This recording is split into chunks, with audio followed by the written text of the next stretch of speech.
Let's start our second part of chapter 4, weather and climate. तो अगर हम weather की बात कर रहे हैं तो और वेदर या क्लाइमेट की हम दोनों को अगर देखें तो वेदर और जो क्लाइमेट का एक मेन डिफरेंस ये है कि हम जब किसी एक प्लेस की बात करते हैं या हम किसी एक दिन की बात करते हैं, जैसे कि आज का मौसम बहुत खराब है, मतलब क्या है, मौसम आज बारिश होने वाली है या आज मौसम बहुत गर्मी है, ठीक है, तो हम बात करें किसके, वेदर की, मतलब एक पर्टिकुलर डे की बात कर रहे हैं एंड साथ में हम एक किसी पर्टिकुलर प्लेस की बात कर रहे हैं, ये जो एक क्या स्मॉल प्लेस है। और अगर हम क्लाइमेट की बात करते हैं, क्लाइमेट का मतलब है कि किसी एक प्लेस में जिसमें कि बहुत लंबे समय से ऐसा मौसम रहा है, जैसे कि लाइक अगर बात करते हैं कि हम JNK की बात करते हैं, मतलब जम्मू एंड कश्मीर की बात करते हैं, तो वहां का जो क्लाइमेट है वो आप हमेशा क्या देखेंगे, कोल्ड क्लाइमेट ही देखते हैं, ठीक है। तो वो उस एरिया का पर्टिकुलर क्लाइमेट हो गया कि that is your cold climate, ठीक है। आप कितना भी देखेंगे तो वहां पर टेम्परेचर इतना हाई नहीं होता कि आप वहां पर आपको स्वेटर वगैरह आपको कपड़े मतलब स्वेटर ना डालने पड़े। आपके ऑलमोस्ट ये देखेंगे कि JNK के बहुत सारे ऐसे इलाके हैं जिसमें कि आपको हमेशा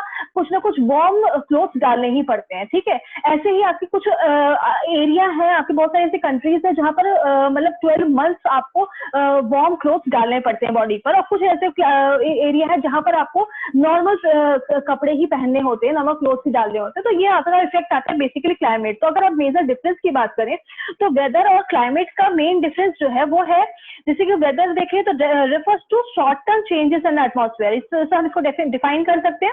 एंड क्लाइमेट को कैसे डिस्क्राइब कर सकते हैं, average weather condition of a place for long period of time of particular place की बात कर रहे हैं इसमें। जैसे कि अभी अगर हम ये एग्जांपल लें तो that is the place one, जिसमें कि आप सिंपल देख रहे हैं प्लेस वन, आप कोई भी प्लेस ले सकते हैं, मतलब एक शहर का भी आप एक एरिया देख सकते हैं कि एक शहर है, मान लीजिए हम एक एग्जांपल ले लेते हैं, दिल्ली का शहर ले लेते हैं, ठीक है। तो दिल्ली के बहुत सारे मतलब जैसे लाइक अब दिल्ली में 9 डिस्ट्रिक्ट है मान लीजिए, तो दिल्ली के जो 9 डिस्ट्रिक्ट में से एक डिस्ट्रिक्ट की अगर हम ले लेते हैं तो ये प्लेस वन हम ले लेते हैं, मान लीजिए एक डिस्ट्रिक्ट है उस दिल्ली का, एज इट इज हमारा एक सेकेंड प्लेस जो कि हमारा दूसरा डिस्ट्रिक्ट हो गया।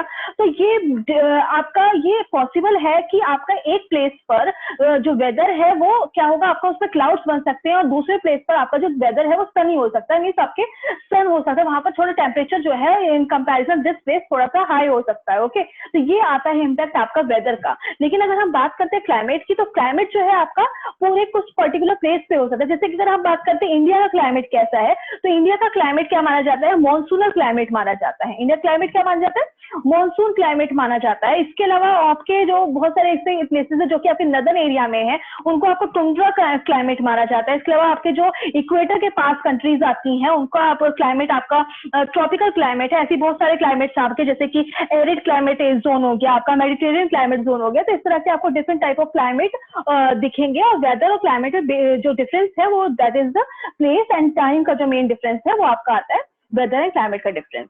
Okay, next is your factor affecting climate और वेदर ऑफ एनी प्लेस। अगर हम बात करते हैं कि किसी भी पर्टिकुलर प्लेस को हम वेदर अगर देखते हैं तो वेदर भी हमने किस चीज से देखा, या तो बारिश से देखा, या उधर का टेम्परेचर देखा, या हमने कुछ और चीजें देखी जिसके बारे में हम आगे समझते हैं। तो पहले मैं क्या कर रही हूँ, आप ये पिक्चर देख रहे हैं जिसमें कि कुछ चीजें मेंशन है, जैसे कि लाइक आपका there thermometer, next is your barometer, rain gauge and wind when.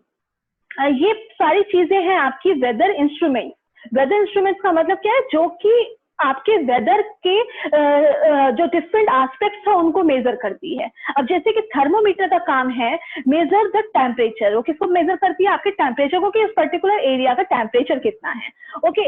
Next as it is है आपका बैरोमीटर, जो कि उस एरिया का एटमॉस्फेरिक प्रेशर क्या है। Yes, your second important factor is your atmospheric pressure, first is your temperature. Next is rain gauge. Rain gauge का मतलब है कि measures of the amount of rainfall, मतलब कितना अमाउंट का रेनफॉल हुआ, कितने सेंटीमीटर कितने मिलीमीटर रेनफॉल आपके किसी पर्टिकुलर एरिया में हुई है, ये रेन गेज के थ्रू हम देखते हैं।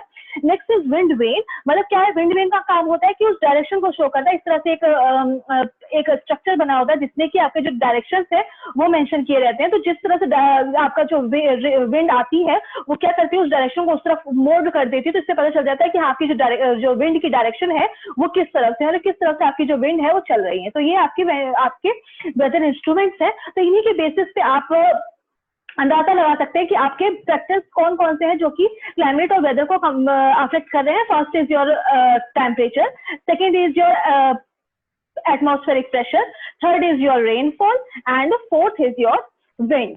ओके, अब इसको हम थोड़ा डिफरेंट नेम से और डिफरेंट तरीके से समझें अगर, तो फर्स्ट हम बात करते हैं टेम्परेचर की।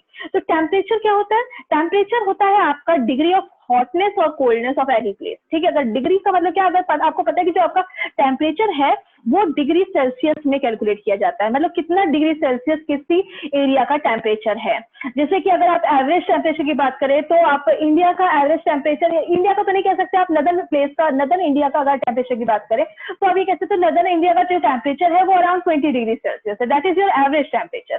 ठीक है, अगर ये हम सर्दी और गर्मी दोनों को मिलाकर देखें तो एवरेज टेम्परेचर आप ये कह सकते हैं 28 डिग्री सेल्सियस है। ठीक है, तो इस तरह से टेम्परेचर निकालते हैं, और टेम्परेचर का जो डेफिनेशन मैंने बताया that is the degree of hotness और कोल्डनेस ऑफ एनी प्लेस। ठीक है, हम किसी भी प्लेस की बात कर रहे हैं तो जहां उसका जो टेम्परेचर का जो उसका डिग्री है उसको हम देखते हैं, उसके बेसिस पे डिसाइड करते हैं कि वो टेम्परेचर कैसा है।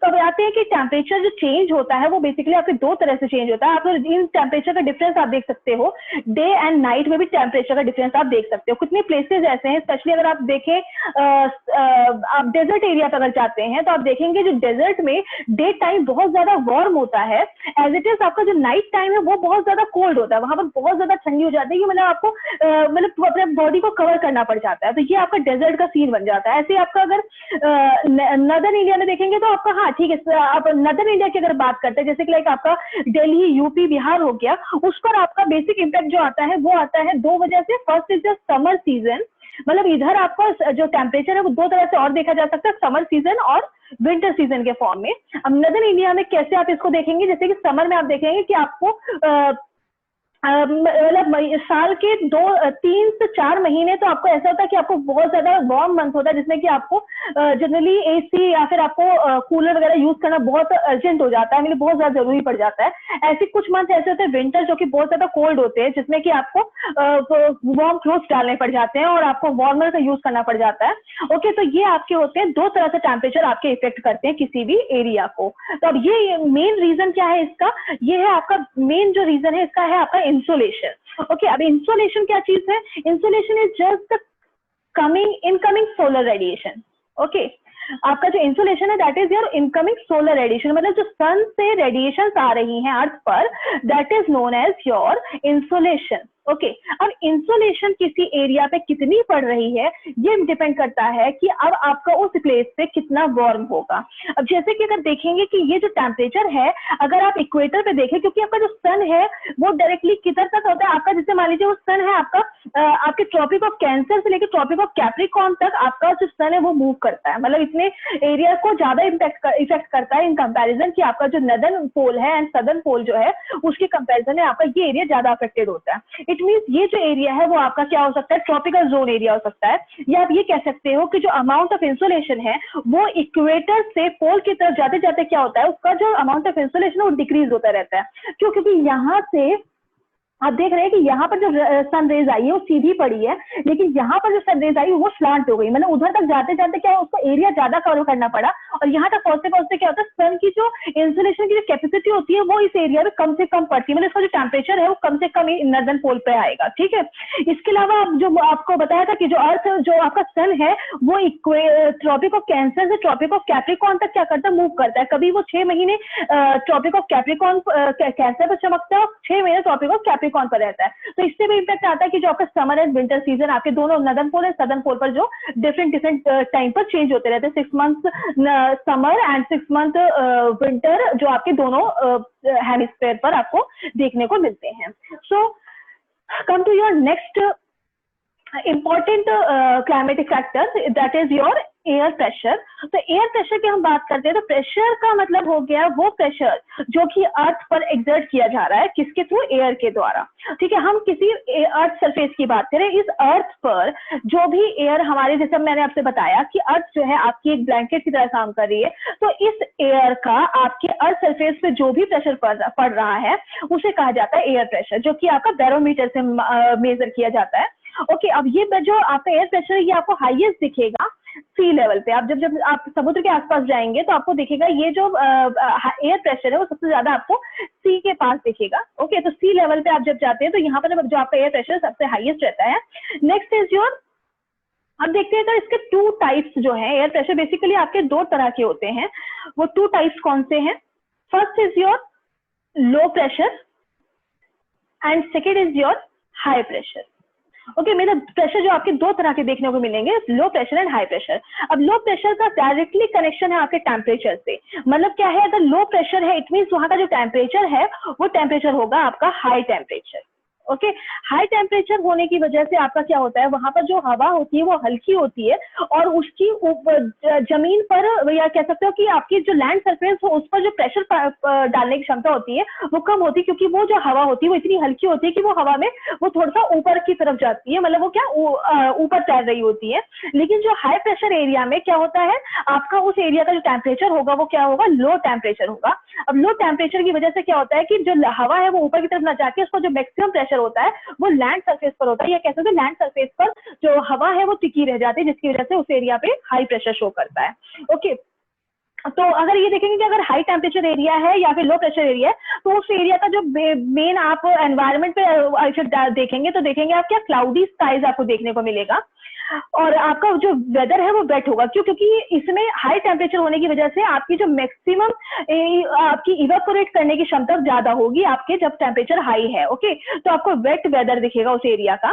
नेक्स्ट अगर आप देखें हाई प्रेशर में तो आपको दिखेगा क्लियर स्काई, क्योंकि यहाँ पर क्या है, आपका जो बादल है, मतलब जो आपकी क्योंकि आपकी जो सन रेज है वह यहाँ पर कम है, टेम्परेचर लो है, इसकी वजह से एवोपरेट करने की क्षमता जो है यहाँ पर इन कंपैरिजन आपके जो लो प्रेशर एरिया उसमें ज्यादा होगी। अब आ जाते हैं एयर प्रेशर का। दो चीज आपने जैसे देखी, लो प्रेशर और हाई प्रेशर।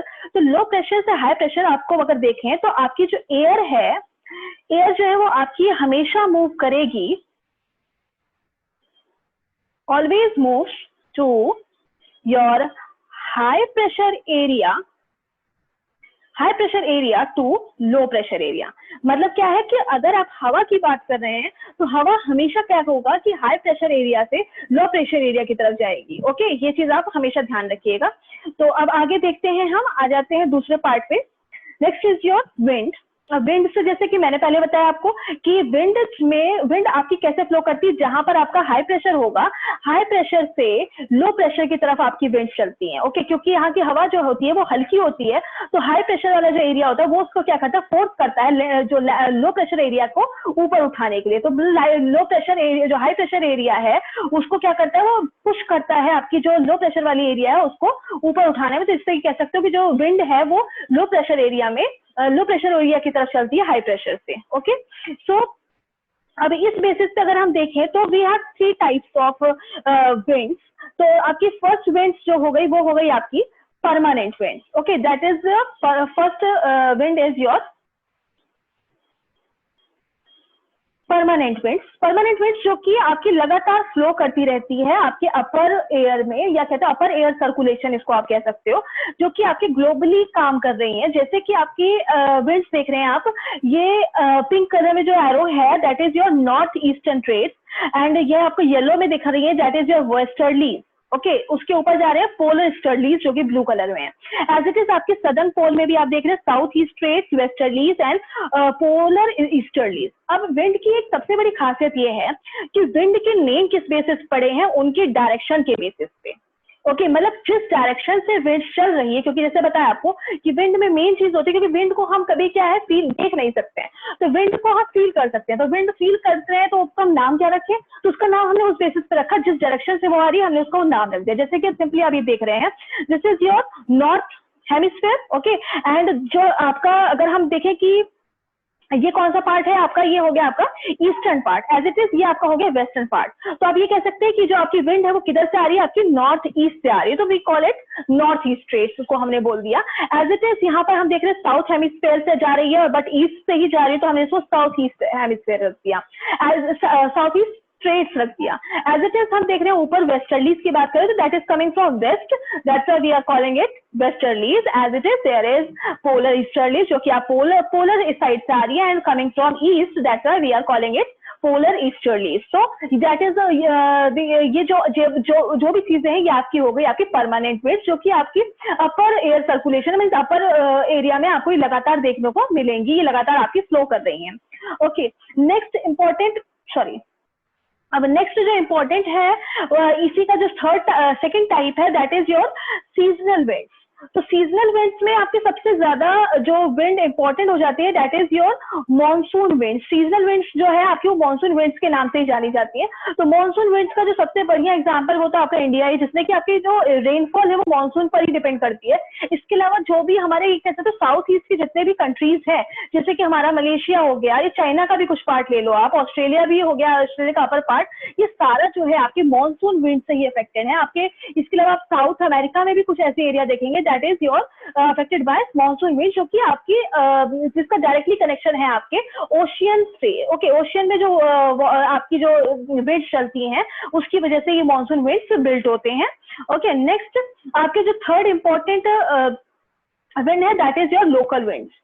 ओके, जैसे मैंने ये बताया आपको कि परमानेंट विंड्स जो है वो अच्छे से ग्लोबली आपके काम करती हैं, बट जो लोकल विंड्स हैं वो आपकी लोकली चलती हैं, कुछ कुछ एरिया में आपको देखने को मिलेगी। जैसे कि आप अगर देखें इंडिया में आपने सुना होगा लू, लू शब्द सुना हो, that is also your wind type. Okay, अब ये लू जो है वो that is your warm air, जो कि आपका वेस्टर्न साइड से, मतलब कि राजस्थान जो थार डेजर्ट है, आपके थार डेजर्ट से राजस्थान की तरफ से ये विंड्स आती हैं, जो कि आपकी दिल्ली को उसके अलावा उत्तर प्रदेश में या फिर बिहार में आप इन विंड्स का जो असर है वो देख सकते हैं। आपकी बहुत सारी फसलें हैं जो खराब हो जाती हैं। इसके अलावा आपको बाहर निकलना बहुत मुश्किल हो जाता है, इससे आप फिजिकली भी बहुत ज्यादा अफेक्ट होते हो। तो इस तरह की विंड्स होती हैं। इसके अलावा आपने और भी कुछ विंड्स है, जैसे कि आपकी हो गई चिनूक विंड्स हो गई, जो कि आपकी मिलती है यूएसए के आसपास, यूएसए एंड कनाडा के बीच में आपको ये देखने को मिलेगी।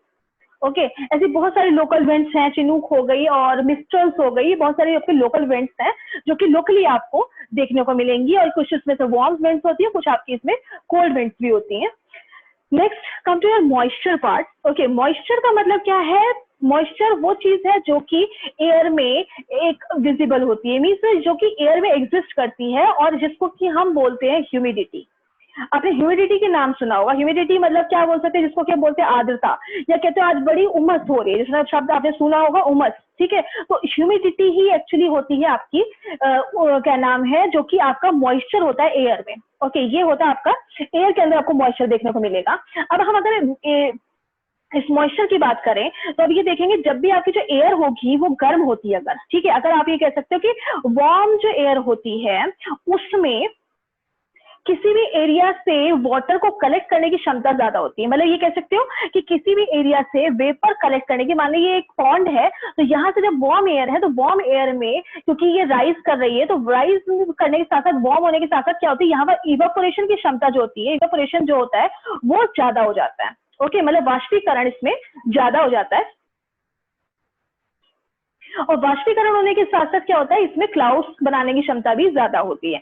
अब ये जो वाष्पीकरण जब होता है, इसकी वजह से क्या होता है, जो एयर जब यहाँ पर चलती है तो ये एयर जो होती है आपकी वो क्या होती है, ह्यूमिड एयर होती है, जिसकी वजह से आपने ये देखा होगा कि जब भी आपका एयर में ह्यूमिडिटी ज्यादा होती होगी तो देखा होगा आपने कि जो आपके कपड़े अगर आपने बाहर सुखाए हैं तो वो बहुत देर में सूखते हैं। इसके अलावा देखते हैं कि पसीना जो होता है, जो जनरली आपका नॉर्मली अगर आपका ये देखोगे कि ठंडी हवा चल रही है तो आपका पसीना सूख जाता है, लेकिन आपकी जब वो एयर जिसमें कि ह्यूमिडिटी ज्यादा, क्योंकि वार्म एयर जनरली जब चलेगी तो वार्म एयर में आपका जो वाटर कलेक्ट करने की क्षमता ज्यादा, मींस वेपर कलेक्ट करने की क्षमता ज्यादा हो जाती है।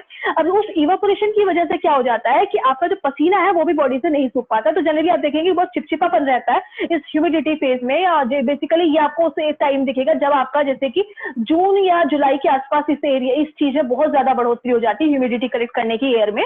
ओके, इसके अलावा आप देखेंगे कि जब ये वाटर वेपर जब राइज होता है ऊपर की तरफ, ये आपका जब वाटर वेपर राइज होता है तो क्या होता है, इसमें ये अपने जो वाटर्स हैं उनको क्या करता है, धीरे धीरे क्या करता है, कूलिंग हो जाना शुरू हो जाता है। जैसे मैंने पहले बताया था आपको कि आपका जो एयर जब ऊपर चल रही है तो धीरे धीरे इसकी जो टेम्परेचर जो है वो घटता जाता है। जैसे हम ट्रोपोस्फेयर की बात कर रहे थे, तो जब हमारा जब एयर ऊपर को जाती है तो धीरे धीरे टेम्परेचर जो है घटता जाता है। अब टेम्परेचर घटने की वजह से क्या होता है कि इसमें जो वाटर वेपर होता है वो क्या होता है, कंडेंसेशन शुरू हो जाता है उसका। ओके, कंडेंसेशन का मतलब क्या है, जो वाटर ड्रॉपलेट्स के फॉर्म में ये दूसरे एक कलेक्ट होना शुरू हो जाते हैं। ओके, और ये वाटर ड्रॉपलेट्स क्या होता है, बादल के सबसे ज्यादा नीचे जो आपके क्लाउड्स होते हैं उसके सबसे ज्यादा नीचे पार्ट में होते हैं। तो इस तरह से ये कंडेंसेशन की वजह से जैसे ये वाटर ड्रॉपलेट्स बहुत ज्यादा हैवी हो जाते हैं, तो हैवी होने की वजह से क्या होता है, ये रेनफॉल के फॉर्म में या प्रेसिपिटेशन के फॉर्म में हमारे अर्थ सरफेस पर फॉल करते हैं। Okay, that is known as your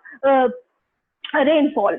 okay, इसके अलावा अब ये देखें कि आपका जो ये मॉइस्चर है या फिर ये कह सकते हो कि रेनफॉल जो है वो किन 3 फॉर्म्स में होती है। तो फर्स्ट इज जो कन्वेक्शनल रेनफॉल। कन्वेक्शनल रेनफॉल का सिंपल मतलब है कि आपका जो लैंड था वो वार्म हुआ, वार्म होने की वजह से उसपे जो विंड्स है वो ऊपर की तरफ चली, और वो ऊपर की तरफ चलने की वजह से क्या हुआ, क्योंकि यहाँ पर टेम्परेचर धीरे धीरे घटना शुरू हुआ, तो यहाँ पर क्या हुआ, आपके बादल फॉर्म होना शुरू हुआ, बादल फॉर्म होने की वजह से कंडेंसेशन हुआ।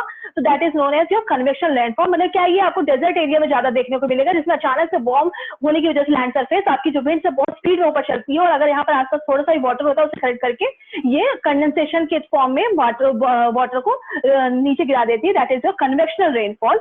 Okay, next rainfall is your relief rainfall या फिर ओरोग्राफिक रेनफॉल, जो कि क्या होता है कि ये वाटर कलेक्ट करने के साथ साथ क्या होता है, जैसे ये पहाड़ के सहारे ऊपर को चढ़ती है तो क्या करती है, इसी एरिया में ये बारिश कर देती है। ओके, और इसके अलावा इस एरिया में बारिश नहीं पहुंच पाती, क्योंकि ये यहीं तक आते आते क्या होता है, इसका जो कंडेंसेशन पावर होता है वो इतना बढ़ जाता है कि इसमें जो वाटर ड्रॉपलेट्स है वो हैवी हो जाती है, और फाइनली ये रेनफॉल अपने फर्स्ट प्लेस पर ही कर देती है, और इसको ये पार नहीं कर पाती इस एरिया को। Okay, that is known as your relief rainfall. Next rainfall is cyclonic rainfall. जैसे मैंने पहले बताया कि आपकी जो हाई प्रेशर एरिया, मतलब जो कोल्ड एयर है, ये जो हाई प्रेशर एरिया होता है वो आपको क्या करता है, पुश करता है वार्म एयर को। ठीक है, तो वार्म एयर से जब पुश होती है तब अगेन वो जब वो ऊपर जाती है तो ये अगेन आपका क्लाउड फॉर्मेशन करने के बाद क्या करती है, आपका रेनफॉल कर देती है। That is your types of rainfall.